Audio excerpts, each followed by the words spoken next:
Journée de mobilisation des agriculteurs aujourd'hui dans toute la France à propos des négociations avec la grande distribution, que ce soit sur les prix ou sur la provenance des produits. Ce matin à Angoulême, la FNSEA a mené une première action dans un supermarché de Soyaux. Lisa Massineras et Cécile Landé. Des étiquettes qui peuvent tromper sur l'origine des produits. C'est ce que pointe du doigt la vingtaine d'agriculteurs mobilisés ce matin à l'appel de la FNSEA. Une action coup de poing dans cette grande surface de la banlieue d'Angoulême. Donc nous devons identifier les produits non rémunérateurs et les produits qui viennent faire de la distorsion de concurrence à nos agriculteurs français. À l'heure actuelle, il est inconcevable que l'on puisse avoir des produits qui viennent concurrencer nos produits français. Une concurrence parfois difficile à affronter pour les agriculteurs français, soumis à des normes plus strictes que leurs voisins étrangers.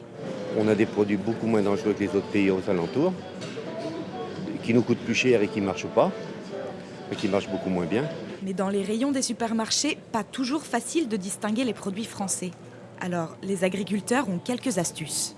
Ce qu'il faut regarder, c'est ça. Aujourd'hui, ce qui permet de savoir où ça a été produit, c'est ce sigle, puisque FR, c'est France, et 84, c'est le numéro du département.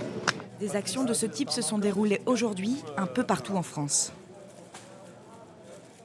Même colère dans la Vienne aussi ce matin, où nous retrouvons à Poitiers Léa Demirjian et Francis Tabuteau.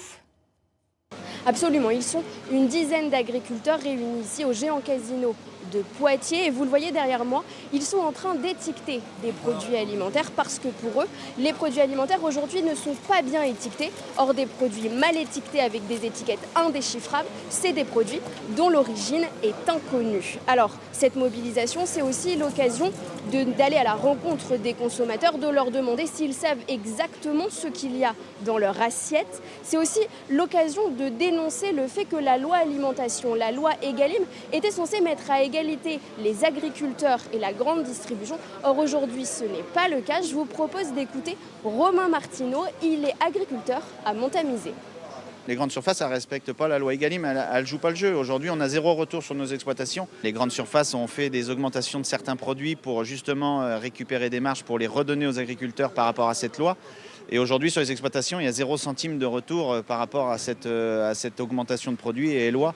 Et logiquement, ils ne devaient pas augmenter les produits comme tout ce qui était viande et les produits de production agricole, et pour qu'on puisse récupérer une marge derrière. Et cette loi aujourd'hui, elle n'avance pas, et les GMS, on a l'impression qu'ils en profitent parce que les marges qui se sont faites sur les produits qu'ils ont augmentés, on a l'impression que c'est eux qui la gardent.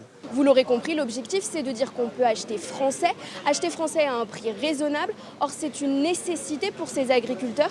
Selon l'INSEE, 20% des exploitants français ne parviennent pas à vivre de leur travail.